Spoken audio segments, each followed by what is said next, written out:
आज देश का हर वो व्यक्ति जो एयरपोर्ट में बैठा हुआ है, आज पैसे देने के बाद भी वो अपने आप को बेसहारा फील कर रहा है। केवल मात्र एक वजह है इंडिगो, जिसे केवल अपनी मनमानी करनी है। क्या आने वाला कल ऐसी ही कंपनियों की मनमानी पर चलेगा, जब चाहे मन की करेंगे और जब चाहे मन की नहीं करेंगे? माना कि 60 से 70% मार्केट आपके हाथ में है, तो क्या आप उसका फायदा इसी तरह उठाओगे? क्योंकि इसे फायदा उठाना ही कहेंगे, क्योंकि जब कंपनी को पता है कि देश की 60 से 70% पब्लिक मेरे पे डिपेंड करती है, तो उसे 2 साल पहले ही नोटिस मिल गया था कि ये चीजें चेंज होने वाली हैं। तो फिर कंपनी ने बदलाव क्यों नहीं किए, कि कंपनी ने स्टाफ की हायरिंग क्यों नहीं की? क्योंकि अदर कंपनियों को भी नोटिस मिला था, अदर कंपनियों ने किया, बट इंडिगो ने कहीं भी कुछ नहीं किया। क्योंकि इंडिगो को पता था कि 60 से 70% मार्केट हमारे पास है, हम जो चाहेंगे वही करेंगे, और वही इंडिगो ने किया भी। और इंडिगो ने 2500 फ्लाइट कैंसिल करके ऐलान भी कर दिया कि हम मार्केट में नहीं रहेंगे, तो ऐसे ही एयरपोर्ट में लोगों की भीड़ जमा होगी और लोग एयर ट्रेवल नहीं कर पाएंगे। 2500 फ्लाइटें जैसे ही कैंसिल हुई तो पूरे देश के एयरपोर्ट में बिल्कुल हड़कंप मच गया। चारों तरफ अफरा तफरी मच गई, क्योंकि किसी को एग्जाम देने जाना है, किसी को जॉब में जाना है, किसी को अपने माँ बाप के पास जाना है, और किसी को हॉस्पिटल जाना है। लेकिन इंडिगो को इससे कोई फर्क नहीं पड़ता। उसने 2500 फ्लाइटें कैंसिल की। आपको कहाँ जाना है, क्या करना है, उससे कोई फर्क नहीं। लोगों ने एयरपोर्ट में हंगामे किए, नारे लगाए, उससे कुछ भी इंडिगो को फर्क नहीं पड़ा। लेकिन इसी बीच सवाल ये उठता है, क्या अंग्रेजों के बाद अब क्या हम कारपोरेट कंपनियों के गुलाम हो जाएंगे? जैसा वो चाहेंगे वैसा ही होगा, क्योंकि बड़ी बड़ी कारपोरेट कंपनियों ने पूरा मार्केट कैप्चर करके रखा है।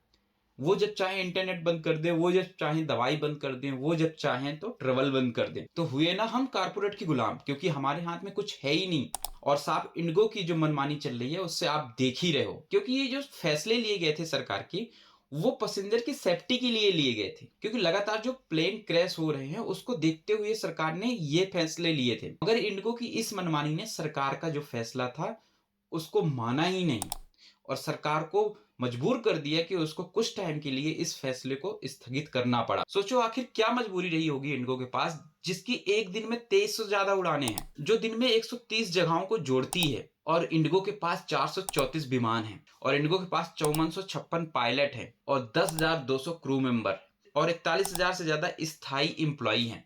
तब भी इंडिगो ने नवंबर में ही 1232 फ्लाइटें कैंसिल कर दी। इतने एम्प्लॉय होने के बाद, चलो एम्प्लॉय शॉर्ट भी हो गए, तो आपको जब 2 साल से पता था तो आपको हायरिंग करनी चाहिए, आपको प्लान करना चाहिए। बाकी एयरलाइंस ने पूरा प्लान कर दिया, आज किसी एयरलाइंस की एक भी फ्लाइट कैंसिल नहीं हुई। मगर इंडिगो की 1200 2500 ऐसी फ्लाइटें दिसंबर में कैंसिल हो रही।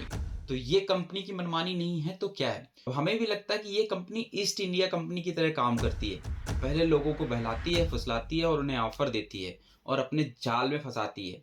और उसी जाल का नतीजा है कि आज इंडिगो के भरोसे पूरे एयरपोर्ट में भीड़ लगी हुई है। क्योंकि वो यही हाल इंडिगो ने किया जब उसके पास मार्केट नहीं था। सस्ती टिकट, फ्री फूड, और जब मार्केट तैयार हो गया, अब जब मार्केट तैयार हो गया तो अब लोगों को एयरपोर्ट पे खड़ा करके रखा है। अब आपकी बारी है कि आप कमेंट करके बताओ कि क्या कारपोरेट कंपनियां हर क्षेत्र में ऐसे ही अपने दबदबा को बनाकर रखेंगी?